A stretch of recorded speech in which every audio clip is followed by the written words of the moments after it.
The Prince's Valiant Heart and His Tutor's Secret Love. Chapter 1. The Prince's Preference. In the Golden Kingdom of Rahu, where jade rivers wound through emerald hills, Prince Hero was known more for his quick wit, brilliance, and curiosity than his swordplay. At 18, he'd grown weary of royal etiquette, finding solace in lessons taught by his sharp-witted tutor, Lady Myrrh. She was a scholar from a humble village, her onyx-hued eyes like starlight, and her mind a labyrinth of history, philosophy, and secrets even the palace libraries lacked.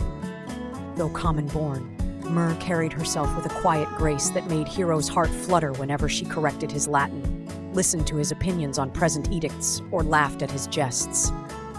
For months, their bond deepened in the shadow of parchment and ink.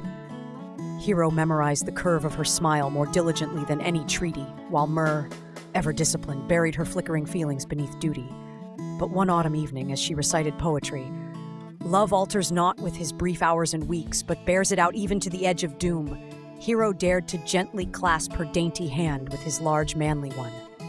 Myrrh's breath caught, and the world instantly narrowed to the unspoken truth of the secret love between them.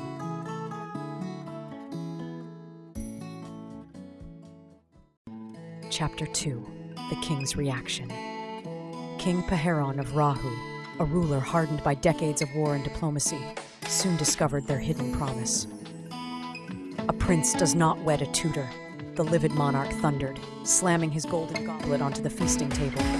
"You will marry Princess Amahan of Vespera, as previously arranged. Her bloodline secures our borders!"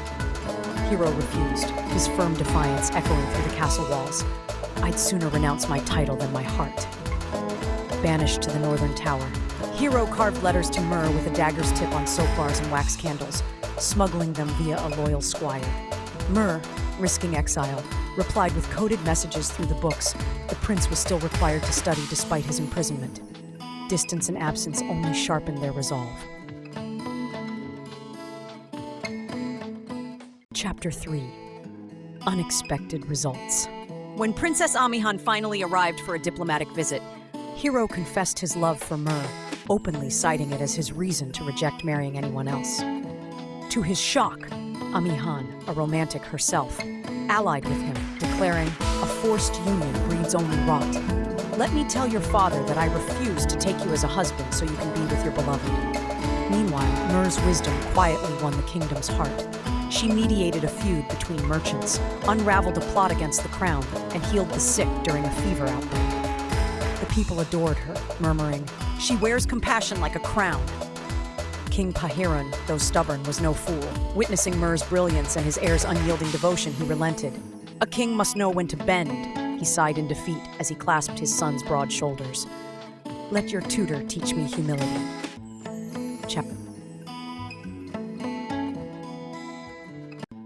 Chapter 4. A Hero's Weapons. At their wedding, blossoms rained from the palace balconies. Myrrh, radiant in ivory silk, whispered, "You fought for us like the hero you are." Hero lovingly kissed her brow as he personally drove their garland-decorated royal stagecoach. "No, my love, you are the sword and shield which I wield valiantly." So in Rahu, where rivers once divided lands, a prince and his queen wove a new legend of love that dared to rewrite destiny. The end.